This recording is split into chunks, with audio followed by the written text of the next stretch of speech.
Students, मैं शशांक आपका स्वागत करता हूं टू दी पॉइंट सीरीज में फ्रॉम सम्यक सिविल सर्विसेज। जैसे कि आपको पता है कि सीरीज के माध्यम से हम आरएएस प्री में होने वाला जो एग्जाम है उसके इंपॉर्टेंट टॉपिक्स को लेकर आते हैं और उसी सीरीज को आगे बढ़ाते हुए आज हम लोग लेकर आए हैं आपके सामने मौलिक कर्तव्य। तो चलिए शुरू करते हैं।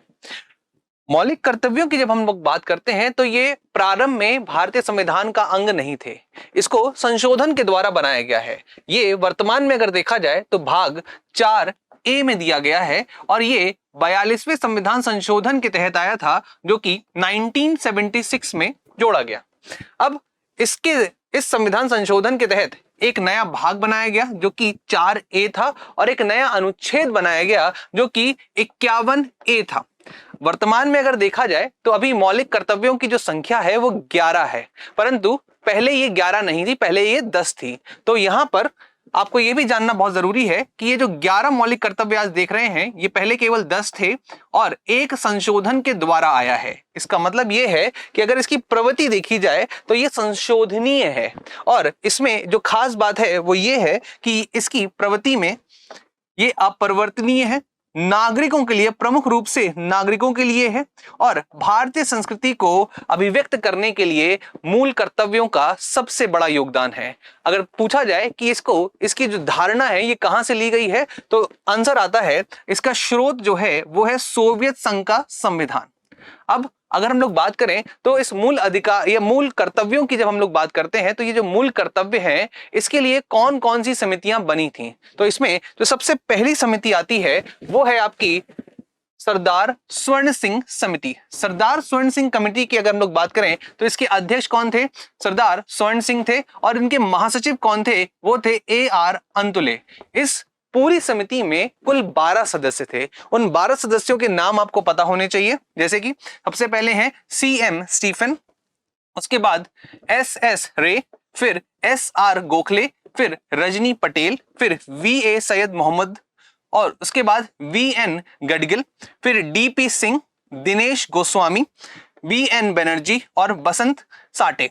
तो यहां पर ये 10 सदस्य आपको दिख रहे हैं और 2 सदस्य ये हैं, तो हो गए कुल कितने सदस्य? 12 सदस्य। और इस 12 सदस्यीय समिति ने कुछ सुझाव दिए थे। कुल इन्होंने 8 मूल कर्तव्यों की बात की थी, जिसमें से इनके 5 मूल कर्तव्यों को माना गया था और 3 मूल कर्तव्यों को नहीं माना गया था, या जो सुझाव उन्होंने दिए थे वो सरकार ने नहीं माने। तो वो कौन कौन से 3 मूल कर्तव्य थे जो कि सरकार के द्वारा नहीं माने गए? उनमें से सबसे पहला है वो है आपका नागरिक जो है कर भुगतान करेगा। मतलब ये एक मौलिक अधिकार, मौलिक कर्तव्य होना चाहिए कि नागरिक जो है वो क्या करेगा? कर का भुगतान करेगा। इसके बाद दूसरा अगर देखा जाए तो मूल कर्तव्य बाध्यकारी हो और दंडनीय हो। तो मतलब वो चाहते थे कि जो मूल कर्तव्य बने वो बाध्यकारी भी हो और दंडनीय हो। इसका अर्थ है कि अगर उनको कोई पूरा नहीं करता तो उनके ऊपर दंडनीय कार्यवाही हो सके।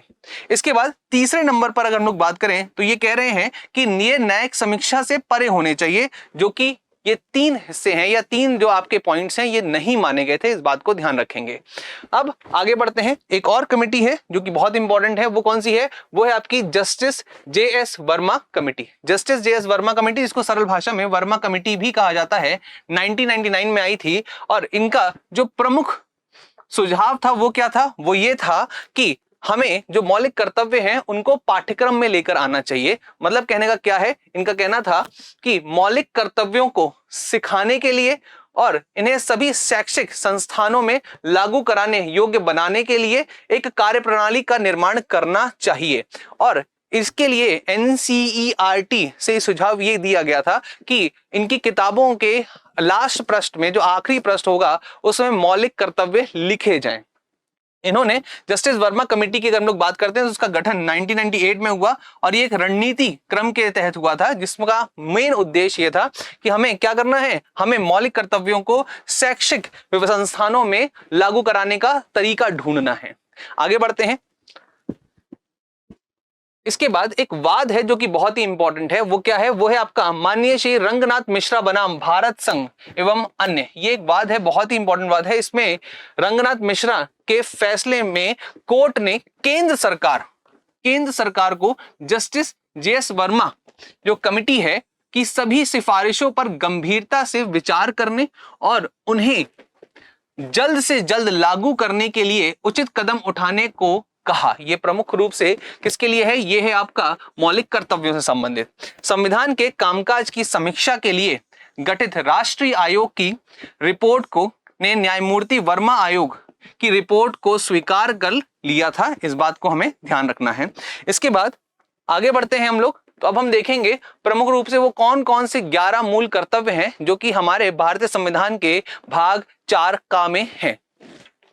तो सबसे पहला जो कर्तव्य आता है वो क्या आता है? इसमें हम लोगों को एग्जाम पर्सपेक्टिव से ही पढ़ना है। हमें उन सारे पॉइंट्स को याद रखना है जो कि आपके एग्जामों में पूछे जा सकते हैं। तो यहां पर जब भी हम लिखते हैं तो हम लोग इस तरीके से लिखते हैं 51A, उसके बाद फिर इस तरीके से। तो आपको ये याद रखना है ABCD इस तरीके से चलेगा, ठीक है। तो संविधान का पालन करें, संविधान का पालन करें और उसके आदर्शों, संस्थाओं और राष्ट्र ध्वज, ये बहुत ही इंपॉर्टेंट है, राष्ट्र ध्वज और राष्ट्रगान। यहाँ पे राष्ट्रगान की बात हो रही है, ठीक है ना। यहाँ पे जो राष्ट्रगान है और राष्ट्रध्वज की बात हो रही है और किसी चीज की बात नहीं हो रही है। अगर हम बात करें तो जो हमारा जो नेशनल सॉन्ग है, ये तो हमारा नेशनल एंथम है, नेशनल सॉन्ग जो है उसकी बात यहाँ पर नहीं की गई है। यहाँ पे नेशनल एंथम की और नेशनल फ्लैग की आदर करने की बात की गई है। फिर बी में क्या लिखा है? राष्ट्रीय आंदोलन को प्रेरित करने वाले जो उच्च आदर्श हैं, उच्च आदर्श जो हैं को हृदय में संजोए रखें और उनका पालन करें। तो यहां पर संजोने की बात की जा रही है। भारत की प्रभुता जो है, उसकी एकता जो है, अखंडता जो है, उसकी रक्षा करने का जो दायित्व है ये भारत के नागरिकों का है। ये कौन सी मौलिक कर्तव्य है? ये है आपका मौलिक कर्तव्य 3 नंबर का। इसके बाद बहुत ही इंपॉर्टेंट है, डी से आप डिफेंस याद रख सकते हैं। देश रक्षा दो आवाहन करने पर, जब भी राष्ट्र आवाहन करेगा आपका तो आपको देश सेवा के लिए आना ही होगा। ये एक मौलिक कर्तव्य है जो कि एक नागरिक को निभाना है। किसके लिए? देश रक्षा के लिए। इसके बाद अगर हम लोग बात करते हैं, सबसे इंपॉर्टेंट है भातृत्व। भातृत्व का मतलब यहां पर क्या है? जो भाईचारे की जो भावना है उसकी बात कर रहे हैं। तो यहां पर समरसत और समान भातृत्व की भावना का जो निर्माण है ये भी एक नागरिक का कर्तव्य है जो उसे करना चाहिए। फिर समसामयिक संस्कृति की गौरवशाली परंपरा को महत्व का उसके महत्व को समझना है और उसको संजो के रखना है। ये आपका एक मौलिक कर्तव्य है। आगे बढ़ते हैं, फिर देखते हैं प्राकृतिक पर्यावरण की रक्षा। मैंने पूर्ण रूप से ये सारी चीजें नहीं लिखी है, मैंने वो पॉइंट लिखा है, वो छोटा पॉइंट बना के लिखा है जिससे कि आपको एक तरफ से सारे के सारे मौलिक कर्तव्य याद हो जाएंगे, ठीक है। तो जी से आप ऐसे याद रख सकते हैं, जी से ग्रीन होता है, ठीक है, और हमें पर्यावरण को हमेशा हरा भरा रखना चाहिए, तो ये जी से आपका पर्यावरण जुड़ जाएगा। इसके बाद एच की अगर हम लोग बात करते हैं तो वैज्ञानिक दृष्टिकोण, मानववाद, ये मोस्ट इंपॉर्टेंट है, मानववाद पेपर में आया भी हुआ है। ज्ञानार्जन की जो भावना है उसका विकास करना है, ये भी हमारा एक मौलिक कर्तव्य है। इसके बाद आगे बढ़ते हैं, सार्वजनिक संपत्ति को सुरक्षित रखने का जो सबसे बड़ा मौलिक कर्तव्य है वो हमें हमेशा याद रखना है। आपने देखा होगा कि जब भी दंगे वंगे होते हैं तो उसमें क्या होता है, उसमें सार्वजनिक जो संपत्ति है उसका बड़ा नाश होता है। तो ये हर एक नागरिक का कर्तव्य है कि सार्वजनिक संपत्ति को कभी भी कह सकते हैं किसी भी तरीके की हानि नहीं होनी चाहिए, उसको सुरक्षित रखने का पूरा दायित्व जो है वो किसका है? वो भारत के नागरिक का है।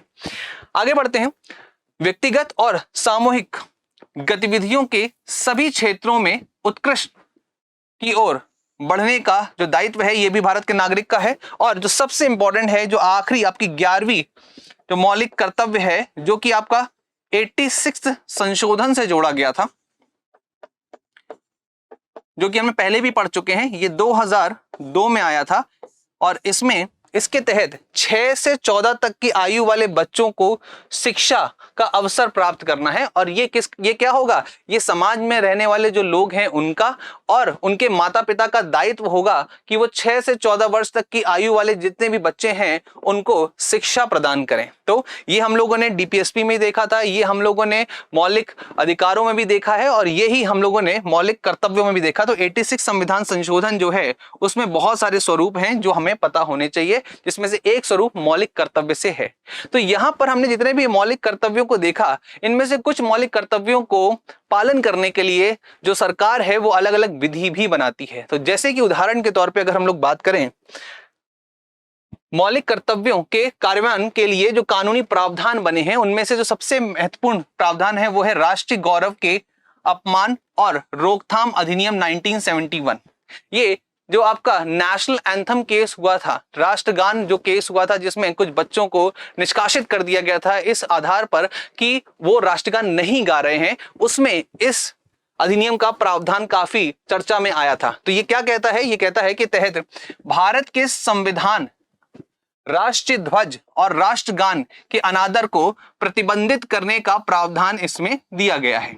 इसके बाद सिविल अधिकार संरक्षण अधिनियम 1955 में लिखा है कि जाति और धर्म से संबंधित अपराधों के लिए दंड का प्रावधान करता है। ये याद रखेंगे, ये भी हमारे लिए इंपॉर्टेंट है।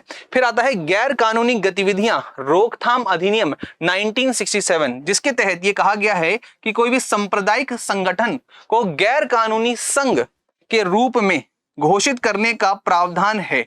तो सरकार चाहे तो ऐसा कर सकती है, इस बात को ध्यान रखेंगे। तो इस तरीके से हम लोगों ने आज यहाँ पर बहुत तेजी से मौलिक कर्तव्यों की सारी चीजों को पढ़ा। अगर आपको ये वीडियो अच्छा लगा हो तो प्लीज इसे शेयर करिए, सब्सक्राइब करिए और लाइक करिए। Thank you.